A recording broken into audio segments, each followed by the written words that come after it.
1995 में एक जजमेंट है सुप्रीम कोर्ट का, उसको कहते हैं सरला मुद्गल केस। जी। सरला मुद्गल केस में सरला मुद्गल के पति ने दूसरी शादी करने के लिए इस्लाम कबूल कर लिया था। किसी भी कानून का इंप्लीमेंटेशन कौन करेगा? पुलिस। और पुलिस कैसे काम करती है? पुलिस काम करती है इस इंडियन पिनल कोड से। आप थाने में जाएंगे तो आपको एक किताब मिलेगी जिसको कहते हैं इंडियन पिनल कोड, दूसरी कोई किताब नहीं होती। हवलदार को और किसी किताब के बारे में नहीं पता, थानेदार को और किसी कानून के बारे में नहीं पता, उसको केवल आईपीसी पता होता। आप एक ऐसे विचित्र भाजपा नेता हैं जो अपनी ही सरकार पर प्रश्न उठाते हैं, आप अपनी ही सरकार से मांग करते हैं और आवश्यकता पड़ती है तो अपनी ही सरकार की आलोचना भी करते हैं, उसको आईना भी दिखाते हैं। आपको डर नहीं लगता भाजपा में होते हुए? नमस्कार, आप सभी का स्वागत है सब लोकतंत्र पर। और जैसा कि आप देख रहे हैं, उत्तर प्रदेश से लेकर जम्मू कश्मीर तक देश आज एक आग में झुलस रहा है। जहां उत्तर प्रदेश में हमने अभी देखा कि किस प्रकार 1000 से ज्यादा लोगों का धर्मांतरण मौलाना उमर के द्वारा किया गया, वहीं कल की ही घटना जो हमने आज देखी जम्मू कश्मीर में श्रीनगर में, हमने देखा 2 सिख बच्चियों का जबरन अपहरण किया गया और 2 बूढ़े लोगों के साथ उनकी शादी की गई। ये खेल न केवल उत्तर प्रदेश और जम्मू कश्मीर में चल रहा है बल्कि पूरे देश में चल रहा है।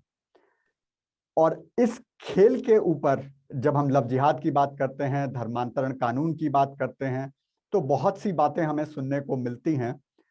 और उस पर एक मुहिम भी अब चालू हुई है, जो चालू की है हमारे आज के विशिष्ट अतिथि ने। अश्विनी उपाध्याय जी वैसे तो किसी परिचय के मोहताज नहीं हैं, लेकिन आपको बता दें कि आप सुप्रीम कोर्ट लॉयर हैं, एक एक्टिविस्ट हैं और साथ ही इंटरेस्टिंगली भाजपा के नेता भी हैं। अश्विनी जी, आपका बहुत बहुत स्वागत है सब लोकतंत्र परिवार की ओर से। बहुत बहुत धन्यवाद रचित जी, और बहुत बहुत बधाई सब लोकतंत्र के सभी साथियों को जो आप जुड़े हुए हैं। बहुत बहुत धन्यवाद जी। अश्विनी जी, पहला प्रश्न मेरा विषय से थोड़ा हटकर होगा। हम अक्सर देखते हैं कि जो भाजपा के नेता होते हैं वो भाजपा की उपलब्धियों की बात करते हैं, वो कहते हैं कि किस प्रकार भाजपा आवश्यक है, किस प्रकार वो देश में एक परिवर्तन ला रही है और देश भाजपा के बिना नहीं चल सकता। आप एक ऐसे विचित्र भाजपा नेता हैं जो अपनी ही सरकार पर प्रश्न उठाते हैं, आप अपनी ही सरकार से मांग करते हैं और आवश्यकता पड़ती है तो अपनी ही सरकार की आलोचना भी करते हैं, उसको आईना भी दिखाते हैं। आपको डर नहीं लगता भाजपा में होते हुए? ये भाजपा की खूबसूरती है रचित जी कि ये भाजपा में ही संभव है कि भाजपा का एक कार्यकर्ता, उसका आधिकारिक प्रवक्ता अपनी सरकार के खिलाफ 100 पीआईएल फाइल कर दे। मैंने 2014 से अब तक 2021 तक 100 पीआईएल फाइल किया, जिसमें सब में केंद्र सरकार का, किसी में गृह मंत्रालय पार्टी है, किसी में कानून मंत्रालय पार्टी है, किसी माइनॉरिटी अफेयर मिनिस्ट्री है, किसी में अलग अलग, लेकिन उसमें केंद्र सरकार कहीं ना कहीं पार्टी है। हमारा ये कहना है कि जब हमारे लिए राष्ट्र सबसे ऊपर है तो निश्चित रूप से राष्ट्रवाद की बात कांग्रेस तो करेगी नहीं, राष्ट्रवाद की बात सपा बसपा वामपंथी तो करेंगे नहीं, और राष्ट्रवाद का जो सपना है दीनदयाल जी का, श्यामा प्रसाद जी का, वो इसी सरकार में पूरा हो सकता है, मोदी जी ही पूरा कर सकते हैं। अब मोदी जी अपने इतने कार्यों में व्यस्त हैं, अगर हम मोदी जी को नहीं याद दिलाएंगे तो राहुल गांधी, सपा बसपा के लोग तो नहीं याद दिलाएंगे। तो चाहते हैं कि इनका कार्यकाल ऐसे गुजर जाए और बाद में हम इनको ताना मारे कि तुम्हारे तो मैनिफेस्टो में ये लिखा था, तुम्हारे मैनिफेस्टो में ये लिखा था। तो मैं परिवार के एक छोटे सदस्य के नाते, एक परिवार का ये छोटा बच्चा नहीं होता, कहता पापा आपने ये भी वादा किया था, पापा आपको ये भी करना है, पापा आपको ये भी करना है। तो मैं एग्जैक्टली वही कर रहा हूं। इसको मुझे लगता है किसी को बुरा नहीं मानना चाहिए, और शायद भाजपा का शीर्ष नेतृत्व भी इसको नहीं बुरा मानता, संघ परिवार भी इसको नहीं बुरा मानता। हम भाजपा में रह के वो काम कर रहे हैं जो राष्ट्र के लिए जरूरी है, और हमारे लिए राष्ट्र सर्वप्रथम है। भाजपा नेतृत्व के लिए, मोदी जी के लिए भी, आरएसएस के लिए, सबके हमारे लिए राष्ट्र सर्वप्रथम है। हम वही काम कर रहे हैं। जी, बात करते हैं हम धर्मांतरण कानून की और उससे पहले धर्मांतरण की। बहुत से विचारक, सेलिब्रिटीज, इंटेलेक्चुअल जो अपने आप को कहते हैं, मैं उनको बुद्धिजीवी कहा करता हूं, वो ये कहते हैं कि लव जिहाद कोई समस्या नहीं है। लव जिहाद भाजपा का उत्पन्न किया हुआ एक शिगुफा है और चाहे ये तथ्य हो कि लव जिहाद का नाम पहली बार किसी हिंदू ने नहीं, किसी भाजपाई राज्य ने नहीं, बल्कि केरल के चर्च की ओर से ये नाम आया था, लेकिन फिर भी ऐसा कहा जाता है कि लव जिहाद कुछ नहीं है, धर्मांतरण जिहाद कुछ नहीं है, और धर्मांतरण के कानून बनाना तो दूर की बात, धर्मांतरण को हतोत्साहित करने की भी आवश्यकता नहीं है। आप हमें बताएं कि सच क्या है। देखिए, मैं आपके सामने रचित जी, आपके इस समय जितने साथी जुड़े हुए हैं, मैं वो बातें करूंगा जो मैंने अपनी पीआईएल में सुप्रीम कोर्ट के सामने रखा हुआ है। मेरी धर्मांतरण पे भी मेरी पीआईएल है, मेरी घुसपैठ पे भी पीआईएल है, 100 से ज्यादा मेरी इन्हीं विषयों पीआईएल है, यूनिफॉर्म सिविल कोड, दुनिया भर की पीआईएल और भी। देखिए, संविधान का आर्टिकल 25 जब बनाया गया, तो जब उस पर चर्चा हो रही थी, तो संविधान का आर्टिकल 25 में यह कहा गया था कि भाई इस देश में 90% हिंदू हैं, जो सरकार बनेगी हिंदुओं की बनेगी। कहीं ऐसा ना हो कि जो सरकार बने हिंदुओं की बने, वो बाकी माइनॉरिटीज को, खासतौर पे मुस्लिम्स को, क्रिश्चियन को, जो यहाँ 8% 9% है, या क्रिश्चियन 2% है, इनको ऐसा ना हो अपना त्योहार न मनाने दे, इनको अपना रोजा न रखने दे, इनको जुमे की नमाज न करने दे, इनको ताजिया न निकालने दे, इनको टोपी न पहनने दे, इनको नमाज न पढ़ने दे, या क्रिश्चियंस को गुड फ्राइडे न मनाने दे, अपना क्रिसमस न मनाने दे। तो उसके चक्कर में आर्टिकल 25 में ये हमारे संविधान निर्माताओं में जो चर्चा हुई है, वो कहा गया कैसा है, नहीं, इस देश में सब लोग समान है। आर्टिकल 14 कहता है सब समान, आर्टिकल 15 कहता है जात धर्म भाषा के आधार पर भेदभाव नहीं करोगे, आर्टिकल 16 कहता है सबको समान अवसर मिलेगा। इसके बावजूद 25 में कहा गया कि सबको, एक क्लेरिफिकेशन दे दिया गया कि सबको अपने मत संप्रदाय, अपने मजहब का पालन करने और उसका प्रचार प्रसार करने का अधिकार है। लेकिन उसी आर्टिकल 25 में, जिसमें यह परमिशन दी गई कि आप अपना अपना मत और मजहब प्रचार प्रसार कर सकते हैं, उसी में 3 राइडर लगा दिया गया, जिसको हम देसी भाषा में कहेंगे तो 3 लिमिटेशन डाल दी गई। 3 लिमिटेशन ये है Rachit ji, subject to public order, health, morality, ये 3 लिमिटेशन। पहली लिमिटेशन है सब्जेक्ट टू पब्लिक ऑर्डर। आप अपने मत और मजहब का इस तरीके से कोई काम, प्रचार प्रसार में कोई ऐसा काम नहीं करेंगे कि पब्लिक ऑर्डर डिस्टर्ब हो जाए। कहने का मतलब, आप सड़क नहीं जाम करेंगे, आप कोई ऐसा नहीं काम करेंगे कि वैमनस्य स्थापित हो जाए, तो किसी भी तरीके से पब्लिक ऑर्डर डिस्टर्ब नहीं होना चाहिए। आप अपने मत और मजहब के प्रचार प्रसार में कोई ऐसा नहीं काम करेंगे, जो दूसरा लिमिटेशन, हेल्थ, किसी की हेल्थ खराब हो जाए, मतलब खतना नहीं करेंगे आप, लाउड स्पीकर किसी की नींद नहीं खराब करेंगे, ये दूसरा राइडर है हेल्थ। तीसरा राइडर है मोरालिटी, आप कोई ऐसा काम नहीं करेंगे अपने मत और मजहब के प्रचार प्रसार में जो इमोरल हो। इमोरल का मतलब जिसमें झूठ हो, फरेब हो, जिसमें आपका जो है काला जादू हो, जिसमें आप अंधविश्वास को नहीं बढ़ाएंगे, आप काला जादू नहीं दिखाएंगे, आप चमत्कार नहीं दिखाएंगे। कहने का मतलब, साम दाम दंड भेद द्वारा अपने मत और मजहब का प्रचार प्रसार नहीं करेंगे। तो हमारा आर्टिकल 25 जो मत और मजहब के प्रचार प्रसार का अधिकार आम जनता को देता है, इसको कंट्रोल करने के लिए अपने मत और मजहब को प्रचार प्रसार के लिए कानून बनाए, और कानून को उन्होंने 3 तरीका बता दिया, subject to public order, health and morality. अगर आप इन 3 विषयों पे कानून बना सकते हैं कि कोई आदमी किसी भी तरीके से अपने मत और मजहब के प्रचार प्रसार या उसको मानने में, अपने पूजा में, अपने नमाज में, अपने क्रिसमस में कोई ऐसा काम नहीं करेगा पब्लिक ऑर्डर डिस्टर्ब हो, कोई ऐसा नहीं काम करेगा किसी की हेल्थ खराब हो जाए, कान फोड़ू आवाज नहीं करेगा, कोई ऐसा काम नहीं करेगा, खतना नहीं करेगा, तलवारबाजी नहीं करेगा, कोई ऐसा काम नहीं करेगा जो इमोरल हो। इमोरल मतलब साम दाम दंड भेद द्वारा झूठ, फरेब, मक्कारी, गद्दारी, ये नहीं करेगा। तो ये तो आर्टिकल 25 ही कहता है। और ये विषय कई बार आ चुका है, सुप्रीम कोर्ट में कई बार आ चुका है। सुप्रीम कोर्ट में बहुत कम लोगों को पता है, 1995 में एक जजमेंट है सुप्रीम कोर्ट का, उसको कहते हैं सरला मुद्गल केस जी। सरला मुद्गल केस में सरला मुद्गल के पति ने दूसरी शादी करने के लिए इस्लाम कबूल कर लिया था। फिर सरला मुद्गल जो लेडी थी, वो आई थी सुप्रीम कोर्ट और उन्होंने पीआईएल फाइल किया। वो 1995 का जजमेंट है। उसमें उस समय सुप्रीम कोर्ट ने केंद्र सरकार को कहा था, ये बहुत गलत हो रहा है, लोग मिसयूज कर रहे हैं अपने धर्म, अपने मजहब, अपने रीति रिवाज का, बहुत गलत तरीके से धर्मांतरण हो रहा है। कोई अपने लाभ के लिए धर्मांतरण कर रहा है, कोई धोखे में धर्मांतरण कर रहा है, कोई काला जादू दिखा के धर्मांतरण कर रहा है। प्लीज आप कानून बनाइए। और लॉ मिनिस्ट्री को डायरेक्शन दिया था। दुर्भाग्यवश आप 26 साल बीत गए उस सरला मुद्गल केस के बाद, न किसी ने इस विषय को उठाया, और न सरकार को कभी ये किसी नींद आई, मतलब किसी ने सोचा कि ऐसा सुप्रीम कोर्ट का डायरेक्शन भी आ चुका है। इसलिए हम उसी विषय को उठा रहे हैं, उसी विषय को हम जगा रहे हैं, अपने माननीय सांसदों को जगा रहे हैं, अपने मंत्रियों को जगा रहे हैं कि एक बार सरला मुद्गल केस का वो 2 पैरा लास्ट का पढ़ लीजिए, पैरा नंबर 48 49, जिसमें सुप्रीम कोर्ट ने कहा है आप कानून बनाइए, आपने अभी तक बनाया नहीं, तो वो बहुत जरूरी बना। बिल्कुल, लेकिन प्रश्न ये उठता है, अभी आपने बात की खतना की और आपने बात की लाउडस्पीकर की। लाउडस्पीकर तो वैसे भी 1 डेसिबल लेवल के आगे आपको चलाना अलाउड नहीं है, लेकिन उसका इम्प्लीमेंटेशन कहाँ हो रहा है? तो अगर हम कानून बना भी देते हैं तो प्रश्न ये उठता है कि उस कानून का इम्प्लीमेंटेशन कैसे किया जाएगा?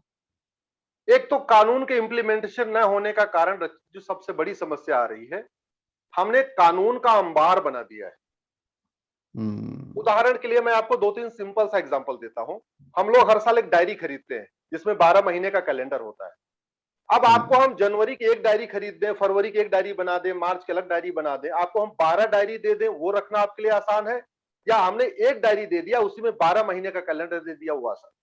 या दूसरी तरीके से हम लोग अपने 7वीं 8वीं 9वीं 10वीं 11वीं 12वीं में फिजिक्स केमिस्ट्री मैथ सब सारे सब्जेक्ट पढ़ते हैं। अब अगर हम एक फिजिक्स में मान लीजिए किताब में 20 चैप्टर है, 20 चैप्टर में पढ़ना है 9th में, हम उस 20 चैप्टर की 20 किताब पढ़ा दें तो वो 20 किताब बच्चे को लेके मेंटेन करना, उसको पढ़ना आसान होगा? या हमने एक किताब बना दिया, उसी में चैप्टर वाइज चैप्टर 1 2 3 4 करके 20 चैप्टर डाल दिया तो आसान होगा? बड़ी सीधी सी बात है। डायरी अगर एक होगी, 12 महीने के लिए होगी तो अच्छी होगी। किताब एक होगी, उसमें 20 25 30 जितने भी चैप्टर डाल दी जाए वो अच्छा होगा। हमारी सरकारों ने वो काम नहीं किया।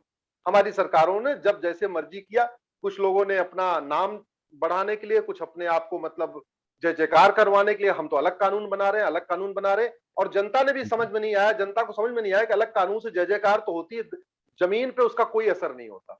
असर क्यों नहीं होता इसको समझिए। किसी भी कानून का इंप्लीमेंटेशन कौन करेगा? पुलिस। और पुलिस कैसे काम करती है? पुलिस काम करती है इस इंडियन पिनल कोड से। आप थाने में जाएंगे तो आपको एक किताब मिलेगी जिसको कहते हैं इंडियन पिनल कोड, दूसरी कोई किताब नहीं होती। हवलदार को और किसी किताब के बारे में नहीं पता, थानेदार को और किसी कानून के बारे में नहीं पता, उसको केवल आईपीसी पता होती है। हमने आईपीसी को बदला नहीं, आईपीसी में नई धारा जोड़ने के बजाय हम नए कानून बनाते चले गए और कानून का ऐसा हालत कर दिया कि आज की डेट में अपराध और भ्रष्टाचार के 40 से ज्यादा कानून हो चुके हैं। 40 से ज्यादा ऐसे ऐसे कानून बन गए हैं कि हवलदार को नहीं पता, थानेदार को नहीं पता, कई बार तो मैं देखता हूं कप्तान को नहीं पता, डिप्टी एसपी एसपी को नहीं पता कि ये भी कानून बना हुआ है, वो वकीलों को पता है बस। और कई बार हम लोगों को ढूंढना पड़ता है कि इसमें कौन सा कानून है। ये सिचुएशन हो गई। हम जितना इसको हमने कॉम्प्लेक्स बना दिया है, उसीलिए उसका इंप्लीमेंटेशन ठीक नहीं हो रहा है। दूसरा इंप्लीमेंटेशन ठीक न होने के कारण जो लोगों को न्याय नहीं मिल रहा उसको समझिए। जी 1835 में यहां मैकाले आया था, लॉर्ड मैकाले जिसको बोलते हैं, मैकाले हम लोग सब सुनते हैं। बेसिकली वो एजुकेशनिस्ट था, वो शिक्षा शास्त्री था। यह आया था यहाँ पे गुरुकुल को बर्बाद करने, संस्कृत लैंग्वेज को बर्बाद करने, संस्कृत लैंग्वेज की जगह इंग्लिश लैंग्वेज थोपने और गुरुकुल की जगह कॉन्वेंट स्कूल शुरू करने, इसके लिए आया था। वो ये काम करता रहा। इसी बीच 1957 की क्रांति हो गई, जिसको हम कहते हैं मंगल पांडे वाली क्रांति। जैसे वो क्रांति हुई 1857, 1835 में आया, वो अपने काम में लगा हुआ था, एजुकेशन यहाँ रिफॉर्म कर रहा था, कॉन्वेंट थोप रहा था, मिशनरी स्कूल बना रहा था। इसी बीच 1857 की क्रांति हो गई, मंगल पांडे जी वाली। उस क्रांति के बाद उसकी ड्यूटी चेंज कर दी गई। उसको ये कहा गया ये तुम स्कूल छोड़ दो, पहले यहाँ जमे रहेंगे तब तो स्कूल बदलेंगे, ये तो हमको उखाड़ के फेंक देंगे तो स्कूल कहां से रह पाएगा हमारा। बोले तुम कानून बनाओ और कानून इस तरीके से बनाओ कि यही भारतीयों को इसी कानून में लपेट लपेट के मारे। तो उसने 3 साल लगा के ये कानून बनाया जिसको कहते हैं इंडियन पिनल कोड 1860। ये हमारे हाथ में जो कानून देख रहे हैं, जो मेरे हाथ में है, ये 1860 में बना हुआ इंडियन पिनल कोड है ये, और आज भी चल रहा है। फिर उनको फिर अंग्रेजों को क्या लगा कि यार ये कानून तो बन गया, लेकिन इनको पकड़े, कौन सी फोर्स बनाए जो पकड़े इन लोगों को, मारे पीटे, लाठी चार्ज करे। तो उन्होंने 1861 में एक और कानून बना दिया, उसको कहते हैं पुलिस एक्ट। फिर लगा कि इनको सजा देना है तो उन्होंने कोर्ट स्थापित कर दिया, और कोर्ट स्थापित करने के लिए जगह जगह जिले बनाए, कचहरी बनाई और कोर्ट स्थापित किया। तो बेसिकली पहले जो कलेक्टर सिस्टम बनाया, जो जिले बनाए गए थे, टैक्स वसूली के लिए बनाए गए थे। और कलेक्टर, वो जो कलेक्टर है वो इसलिए कलेक्टर कहते हैं क्योंकि वो टैक्स कलेक्ट करता था, कलेक्ट करने वाला कलेक्टर, और कलेक्टर से छोटा डिप्टी कलेक्टर, जिसको हम आजकल डीसीपी कहने लग गए या डिप्टी कलेक्टर कहने लग गए, या तहसील, उसके नीचे तहसीलदार, तहसील लेवल पे तहसीलदार, फिर उसके नीचे अंग्रेजों ने बनाया थाना, वो कहते थानेदार। उसका क्या काम था कि कलेक्टर और डिप्टी कलेक्टर को टैक्स इकट्ठा करने में कोई दिक्कत ना आए, और मान लो कोई टैक्स देने से मना करे उसको लाठी से पीटे, इसलिए बनाया गया थाना। तो बेसिकली अंग्रेजों ने जो कानून बनाया था वो भारत के लोगों को न्याय देने के लिए नहीं बनाया था, उन्होंने केवल भारत में सत्ता स्थापित करने के लिए बनाया था। आज कानून वही चल रहे हैं, तो कानून जब वही चल रहे हैं तो व्यवस्था वही चल रही है। अंतर केवल इतना आया कि जो पुलिस पहले वायसराय की गुलाम थी, अंग्रेजों की गुलाम थी, मैकाले के इशारे पे नाचती थी, वो अब हमारे सत्ताधारी दलों के इशारे पे नाचने लग गई। कोई विपक्ष भी इसकी मांग नहीं करता पुलिस रिफॉर्म करने के लिए, इस घटिया कानून को बदलने के लिए, क्योंकि उसको लगता है वो भी सत्ता में आ जाएगा, वो सत्ता में आ जाएगा तो फिर वो कह। तो आज की डेट में जो इस कानून घटिया, इसके वजह से जो थाने हैं वो क्राइम कंट्रोल सेंटर नहीं है, बल्कि वो एक तरीके से वसूली सेंटर बने हुए। आपने सुना होगा महाराष्ट्र में एक इंस्पेक्टर 100 करोड़ की वसूली करता था। तो ये जो थाने हैं हमारे, वो बेसिकली पूरी वहां के थाने की फौज लगी हुई है, घूम घूम के वसूली कर रही है, शराब की भट्टियों से वसूली कर रही है, कालाबाजारियों से वसूली कर रही है, जमाखोरों से वसूली कर रही है, मिलावटखोरों से वसूली कर रही है। वो कुछ बंद नहीं करवा रही है, ना वो जमाखोरी बंद करवा रही है, ना कालाबाजारी बंद करवा रही है, ना मिलावटखोरी बंद करवा रही है, ना घूसखोरी बंद, कुछ नहीं बंद करवा रही है, केवल वसूली कर रही है। वसूली करके थानेदार तक दे रहा है, थानेदार उसको डिप्टी एसपी पहुंचा रहा है, डिप्टी एसपी उसको एसपी पहुंचा रहा है, एसपी उसको आईजी डीआईजी पहुंचा रहा है, और ऐसे सीधे वो गृह मंत्री तक पहुंच जा रहा है, संबंधित मंत्रियों तक पहुंच रहा है। तो ये बेसिकली चूंकि अब दूसरा आप जरा देखिए, बंगाल में क्या नहीं है, कानून है, सरकार है, पुलिस है, हाई कोर्ट है, इस समय देश में सुप्रीम कोर्ट है, सब कुछ है। इसके बावजूद भी बंगाल में बलात्कार हुआ, बंगाल में घर जलाए गए, बंगाल में बहन बेटियों को घर छोड़ के भागना पड़ा, इज्जत उनकी मर्यादा गई। क्यों गई? क्योंकि पुलिस वहां पे खड़ी हुई है, लेकिन कुछ कर नहीं रही है। इतना कुछ बंगाल में हो गया। बंगाल ने आपने कभी सुना कोई हवाई फायरिंग किया हो, दो चार लोगों को लाठी डंडा चलाया हो, नहीं चलाया हो? क्यों? क्योंकि वो सत्ता के गुलाम है। सत्ता जब तक नहीं कहेगी लाठी चलाओ, तब तक पुलिस लाठी नहीं चलाएगी। सत्ता जब तक नहीं कहेगी कि इसके बाद गोली चलाओ, तो गोली नहीं चलाएगी। और हालत तो यह है कि अब तक जब तक विधायक सांसद नहीं कहता, पुलिस एफआईआर दर्ज करने में डरती है। क्योंकि पुलिस वाले क्या करें, वो कोई एलियन तो है नहीं, कोई विदेशी तो है नहीं, उनके बाल बच्चे हैं भाई, रातों रात उनको सस्पेंड कर देंगे, रातों रात टर्मिनेट कर देगी सरकार, तो क्या करेंगे? इसलिए हमने जो नई मुहिम शुरू किया है, और जिसको हम 8 अगस्त को करने जा रहे हैं, इस आगामी 8 अगस्त को जंतर मंतर पे, हमने 8 अगस्त को भारत छोड़ो आंदोलन शुरू हुआ था। तो अंग्रेज तो भारत छोड़ गए, लेकिन अंग्रेजी कानून भारत नहीं छोड़े हैं। इसलिए 8 अगस्त को हम देश में सब लोगों को कह रहे हैं कि आप अपने एक हाथ में एक अंग्रेजी कानून और एक हाथ में एक माचिस, ये 2 चीज लेके आइए जंतर मंतर। हम वहीं पे अंग्रेजी कानूनों को जलाएंगे। बस इतना ध्यान रखिए, संविधान मत ले आइए, क्योंकि संविधान 1949 में बना है। डेडलाइन हमारी 1947 है, 15 अगस्त 1947। 15 अगस्त 1947 से पहले जितने कानून है, करीब 200 कानून है, उनको हम जलाएंगे। जलाना इसलिए जरूरी है रचित जी, कि जब तक जलाएंगे नहीं तब तक नया बनेगा नहीं। जब तक पूरे देश में लोग नहीं चाहेंगे कि पुराने कानून बदले जाएं, तब तक सरकार नहीं बदलेगी, क्योंकि उनको बड़ा मजा आता है। सत्ताधारी पार्टियों को इस कानून से बड़ा मजा आता है, जैसे अंग्रेजों को बड़ा मजा आता था, सत्ताधारी दलों को बड़ा मजा आता है। तो इसलिए उनको जलाना जरूरी है। भाई बड़ी सीधी सी बात है, ये हमारे वैज्ञानिक दुनिया की सबसे अच्छी मिसाइल बना देते हैं, अग्नि और ब्रह्मोस बना देते हैं। हमारे वैज्ञानिक पिनाक, त्रिशूल, नाग, कितनी मिसाइलें बना चुके। हमारे वैज्ञानिक 108 सैटेलाइट एक बार में छोड़ देते हैं यहां से। हमारे वैज्ञानिकों ने मात्र 7 महीने में दुनिया की सबसे सस्ती, सबसे अच्छी कोरोना वैक्सीन बना दिया। और हमारे सांसद 70 साल हो गए, एक इंडियन पिनल कोड नहीं बनाया कि सारे जितने भी कानून हैं उनको मर्ज करके एक इंडियन पिनल कोड बना दे, और जो सबसे बढ़िया हो, सबसे इफेक्टिव हो, सबसे प्रभावी हो। भाई 40 प्रकार के टैक्स को मिला के रचित जी, अगर एक जीएसटी लागू किया जा सकता है, वन नेशन वन टैक्स हो सकता है, तो 40 प्रकार के भ्रष्टाचार और अपराध के कानूनों को मिला के one nation one penal code क्यों नहीं हो सकता? एक देश एक अपराध संहिता क्यों नहीं लागू हो सकती?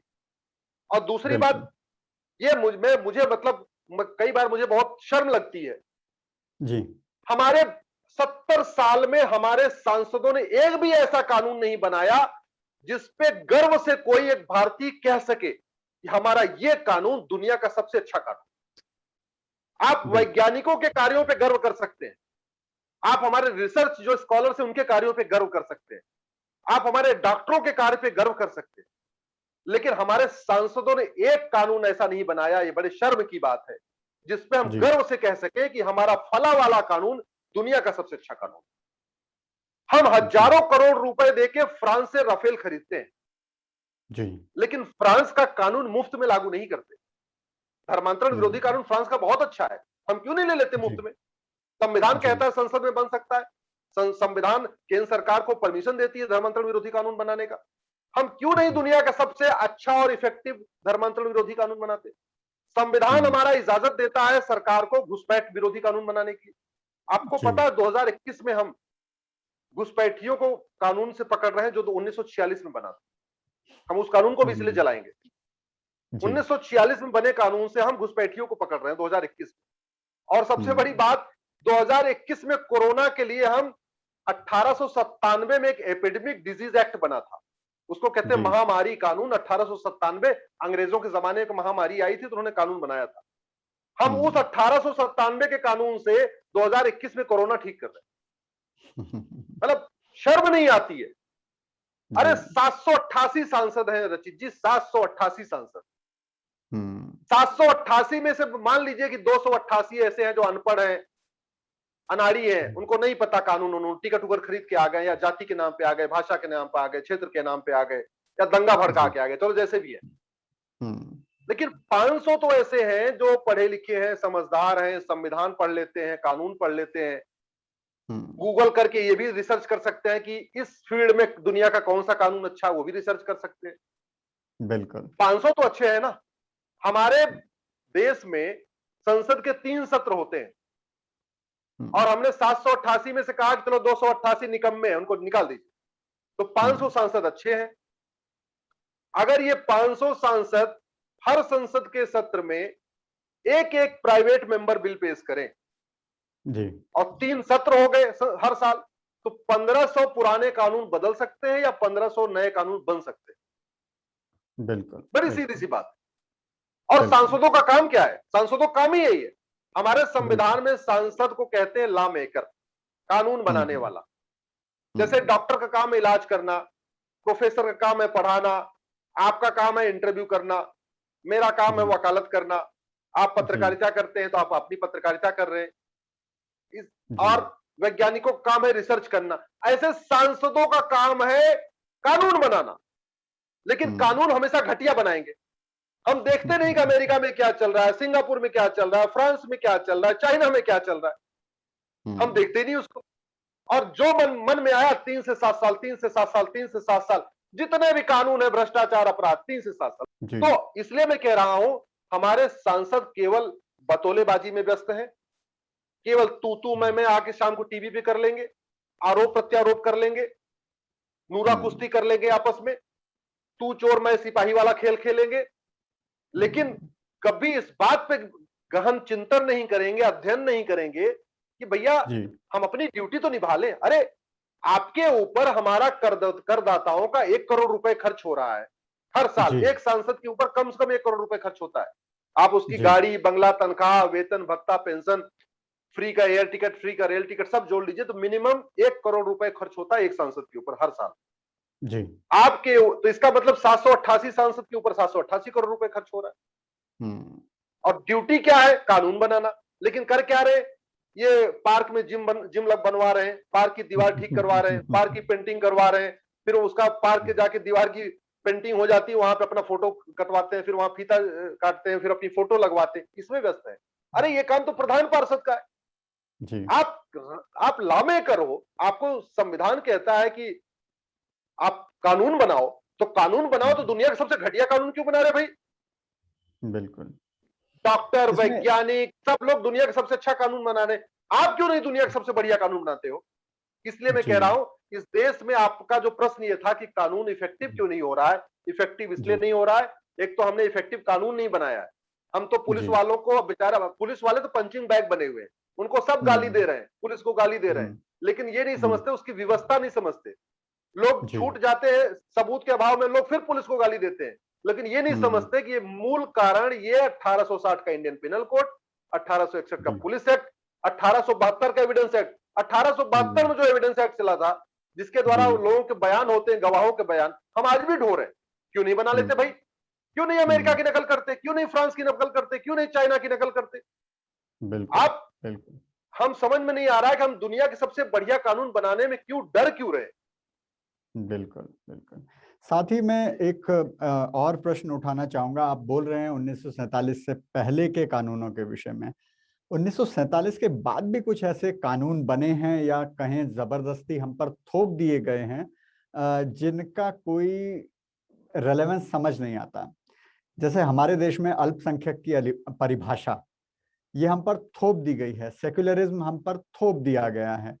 ये बहुत ब्रॉड विषय है रचित जी। आप इसके लिए इसके लिए एक दिन आप अलग से कार्यक्रम करिए जी, जी, क्योंकि एकदम ब्रॉड विषय है। उस पे अगर हम थोड़ा थोड़ा समझा देंगे तो इसमें गड़बड़ हो जाएगा। बिल्कुल, बिल्कुल, बिल्कुल। इमरजेंसी के टाइम में इस भारत में सेकुलर वर्ड आया, सोशलिस्ट वर्ड आया, फिर इस देश में माइनॉरिटी, इस देश में भारत के संविधान में कहीं माइनॉरिटी डिफाइन नहीं है, भारत के किसी कानून में माइनॉरिटी डिफाइन नहीं है। और संविधान कहता है न धर्म के आधार पे टैक्स कलेक्ट करना है, न धर्म के आधार पे टैक्स खर्च करना है। संविधान बड़ा साफ साफ है। न तो आप टैक्स कलेक्शन के टाइम में किसी का मजहब देखेंगे और न खर्च करते समय किसी का मजहब देखेंगे। हम कलेक्ट तो कर रहे हैं बिना मजहब देखे, लेकिन वास्तव में टैक्स कलेक्ट भी कर रहे हैं मजहब के आधार पे। हिंदुओं के मंदिरों से जो पैसा लिया जा रहा है वो तो मजहब के आधार पर लिया जा रहा है ना, मजार से तो नहीं लिया जा रहा है, दरगाह से तो नहीं लिया जा रहा है, मदरसे से तो नहीं, आपके मस्जिद से नहीं लिया जा रहा है, चर्च से नहीं लिया जा रहा है। तो हम टैक्स को कलेक्ट भी कर रहे हैं मजहब धर्म के आधार पे देख के, और टैक्स को खर्च भी कर रहे हैं धर्म के आधार पे, जबकि संविधान इन दोनों की इजाजत नहीं देता। तो इस पे आप किसी और दिन विषय रखें तो हम आपको इस पे हम एक्सप्लेन करेंगे। और इस पे मैंने इसीलिए जो 1992 का नेशनल माइनॉरिटी कमीशन एक्ट है, जिसके द्वारा ये माइनॉरिटी कमीशन बना हुआ है, बनाया गया, और जिसके द्वारा माइनॉरिटी अफेयर मिनिस्ट्री बन रही है, हम उन दोनों कानूनों को सुप्रीम कोर्ट में चैलेंज किए हैं। और मैं आपको इतनी जिम्मेदारी के साथ कहता हूं, मात्र 3 दिन जिस दिन बहस हो गई सुप्रीम कोर्ट से, अब तक वो खत्म हो गया होता, लेकिन सुप्रीम कोर्ट में कोरोना के चक्कर में सुनवाई नहीं हो पा रही है। हमें 3 दिन अगर मिल गया, 3 दिन के अंदर हम ये अल्पसंख्यक आयोग और अल्पसंख्यक कल्याण मंत्रालय और अल्पसंख्यक बहुसंख्यक का जो गोरख धंधा चल रहा है, ये खत्म करा देंगे। जी, बहुत बहुत आश्वस्त करने वाला आपका ये वक्तव्य हमें बहुत भरोसा भी दे रहा है। और चलते चलते मैं वापस धर्मांतरण कानून की ओर जाऊंगा। लीगल पर्सपेक्टिव से थोड़ा सा कानूनी पक्ष हम जनता के लिए समझना चाहेंगे कि किस प्रकार हम इस दिशा में आगे बढ़ेंगे और इसका क्या प्रभाव हमें देखने को मिलेगा।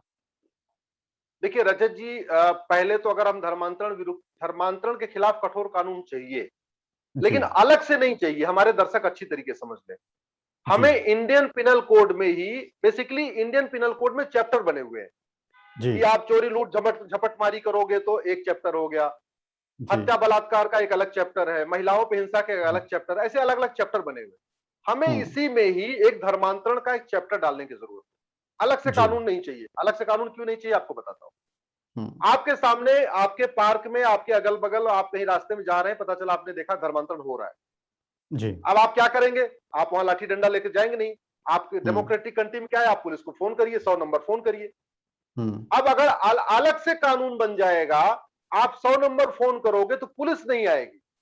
क्यों? क्योंकि पुलिस इंडियन पिनल कोड से चलता है जी। पुलिस केवल आईपीसी को देखती है, पुलिस के पास थाने में केवल आईपीसी होती है। इसलिए मैं कह रहा हूं, धर्मांतरण को डिफाइन करिए और धर्मांतरण को एक चैप्टर डाल दीजिए, उसमें आप सीधे लिख दीजिए साम दाम दंड भेद। इसको इंग्लिश में कहते हैं by carrot and by stick, by hook and by crook. उसको डिफाइन कर दीजिए, और उसको डिफाइन करके केवल दो सेक्शन जोड़ने की जरूरत है इंडियन पिनल कोड में। एक में आप धर्मांतरण को डिफाइन कर दीजिए, और दूसरे में धर्मांतरण के खिलाफ सजा कहां होगी, इसका ट्रायल कैसे चलेगा, कौन सी अदालत में चलेगा, कंपाउंडेबल होगा, बेलेबल होगा, इसमें बेल मिलेगी कि नहीं मिलेगी। लेकिन मेरा अपना मानना है, इसमें जब तक 100% प्रॉपर्टी सीज करने और कम से कम 10 से 20 साल की सजा का कानून प्रावधान नहीं होगा, तब तक खौफ नहीं पैदा होगा, क्योंकि पूरा का पूरा धर्मांतरण एक बहुत बड़ा रैकेट है। इनको बहुत बड़ी फंडिंग होती है, और ये एक तो इनका एक जिहादी दिमाग तो है ही है, लेकिन उसके बदले इनको पैसा भी बहुत मिलता है। तो जब केवल आपने कह दिया 5 साल की सजा होगी, 10 साल सजा, उससे कोई फर्क नहीं पड़ेगा। अगर उसने 10 करोड़ रुपए कमा लिए धर्मांतरण के लिए, अब आप उसको 10 साल जेल में डाल दो, क्या फर्क पड़ता है? उसके 20 बच्चे अपना आराम से काम करते रहेंगे। इसके लिए आपको इंडियन पिनल कोड में ही एक चैप्टर डालना पड़ेगा धर्मांतरण, दूसरा आपको चैप्टर डालना पड़ेगा एक घुसपैठ। आप घुसपैठ, अभी घुसपैठ को मैंने आपको बताया 1946 वाला कानून चल रहा है, इसलिए कुछ नहीं हो रहा है। 5 करोड़ रोहिंग्या बांग्लादेशी भारत में आ चुके हैं, कोई फर्क नहीं पड़ रहा है। वो उसका इफेक्ट तभी आएगा क्योंकि हमारे सामने, मान लीजिए हम कहीं देख रहे हैं कि झुग्गी बना के घुसपैठिए बैठे हुए, मैं 100 नंबर फोन करूंगा, पुलिस आएगी नहीं। पुलिस कहेगी भैया आईपीसी में कौन सा धारा है, बता दो हम कैसे आए। तो जैसे आईपीसी में क्या किया जाता है, एक धारा में अपराध को डिफाइन किया जाता है, अगली धारा में उसकी सजा का प्रावधान किया जाता है। जैसे इंडियन पिनल कोड का सेक्शन 375 है, 375 में बलात्कार डिफाइन है, उसमें बलात्कार की 5 परिभाषा दी हुई है, ये बलात्कार, ये बलात्कार, मतलब 5 परिभाषा है।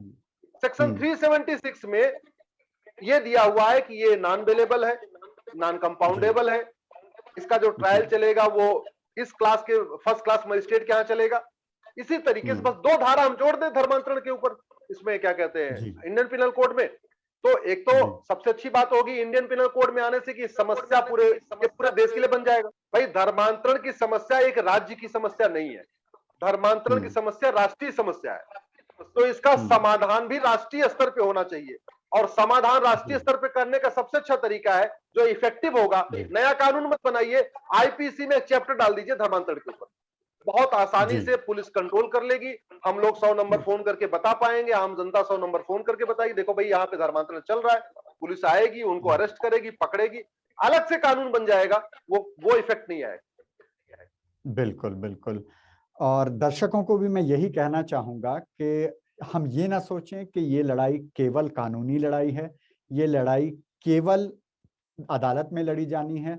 जैसा अश्विनी जी ने बताया कि आपके सांसद, आपके विधायक जो हैं, उनसे प्रश्न कीजिए, उनके सामने इस प्रश्न को लाइए और पूछिए कि आपने कानून क्यों नहीं बनाए, आपने क्या कानूनों में सुधार क्यों नहीं किया। अगर हम ऐसा करेंगे, अपने सभी एक एक सांसद के पास जाकर उनसे जवाबदेही सुनिश्चित करेंगे, तभी अश्विनी जी की ये जो मुहिम अदालत में चल रही है वो असली मायने में देशव्यापी मुहिम बन पाएगी। और साथ ही जो मैं 1 मिनट आपका लेना चाहूंगा। मैं आपके सब लोकतंत्र टीवी के जितने दर्शक हैं अपने चैनल से जुड़े हुए हैं, सभी राष्ट्रवादी साथियों को आपसे विनम्र आग्रह करता हूं, आप केवल अपने नागरिक होने का कर्तव्य निभाइए। क्या करना है आपको, आपके सांसद और विधायक का नंबर आज की डेट में गूगल पे मिल जाता है। सांसद का नंबर लोकसभा की वेबसाइट पे है, राज्यसभा सांसद का phone number, email ID Rajya Sabha की वेबसाइट पे है। आप लोग देश के लिए केवल इतना काम करिए, उनका मोबाइल नंबर वहां से उठा लीजिए, और आपकी आज की डेट में एसएमएस भी फ्री है, व्हाट्सएप भी फ्री है, नेट भी फ्री है, और आउटगोइंग भी फ्री है। आप लोग बस रोज फोन मिलाना शुरू कर दिए अपने सांसद को, बोलो साहब वो 1 नेशन 1 पिनल कोड कब बनेगा, हाँ साहब वो धर्मांतरण के खिलाफ कानून कब बनेगा, हाँ सी घुसपैठ के नियंत्रण के खिलाफ कानून कब बनेगा। उनको जगाना शुरू करिए। आप ट्विटर पे है, उनको टैग करके रोज एक ट्वीट करते रहिए, फेसबुक पे है टैग करके करते रहिए, व्हाट्सएप पे एक उनको करते रहिए। अब जरा आप सोचिए इसका इफेक्ट क्या होगा, इसको समझिए रचित जी। अगर किसी सांसद के पास रोज 100 एसएमएस आ जाए, 1 नेशन 1 पिनल कोड, एक देश एक दंड संहिता लागू करो, बस इतने 100 व्हाट्सएप आ जाए, 100 एसएमएस आ जाए, 10 20 50 फोन आ जाए, वो जब भी पॉलिटिकल अपनी पार्टी में जाएगा तो पहला उसका शब्द होगा, पार्टी अध्यक्ष पूछे हाँ भाई बताओ क्या हाल चाल है, बोले साहब क्या बताऊं क्या हाल चाल है, मैं तो परेशान हो गया हूं, रोज 100 फोन आ रहे हैं हमारे इंडियन पिनल कोड बदलने के लिए। पहला उसका यही जवाब होगा। जैसे अगर हम आप लोग मिलते हैं, पूछते हैं हाँ भाई रचित जी क्या हाल है, तो सबसे पहले आप अपनी खुशी नहीं बताते, पहले बताते हाँ ये परेशानी है। तो जब हमारे हाँ, मैं अपने साथ में जितने साथी हैं उसे यही कह रहा हूं, आप इतना फोन करिए, इतना एसएमएस करिए, इतना व्हाट्सएप करिए, अगर आपको ब्लॉक करते हैं तो उसमें शर्माने की जरूरत है, दूसरे नंबर से करिए, तीसरे नंबर से करिए, जरा देखिए कितना ब्लॉक करते हैं, ब्लॉक करते करते परेशान हो जाएंगे। और उनको ट्वीट करिए, ऐसा उनको रात में सपना आना शुरू हो जाए कि भैया देखो ये हमको फिर से नया इंडियन पिनल कोड की मांग कर रहे हैं, इतना उनको जी। टॉर्चर कर दीजिए कि जब वो पार्टी ऑफिस में जाए तो पार्टी अध्यक्ष से सीधे हाथ गिड़गिड़ा के बोले साहब कानून बना दो। जब संसद का जी। सत्र शुरू हो सीधे संसद में बोले साहब कानून बनाओ, मैं परेशान हो गया हूं, मैं फोन उठाते उठाते जी। परेशान हो गया हूं।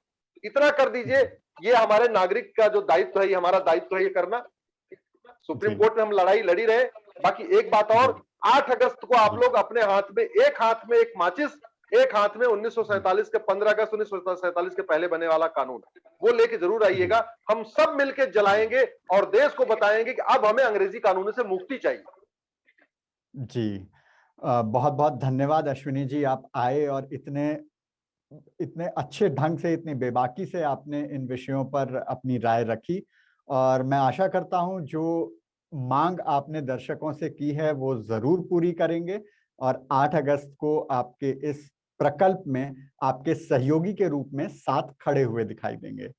इन्हीं शब्दों के साथ और फिर आपको सब लोकतंत्र पर लाने के वादे के साथ मैं आपका बहुत धन्यवाद करता हूं अपना समय देने के लिए। नमस्कार।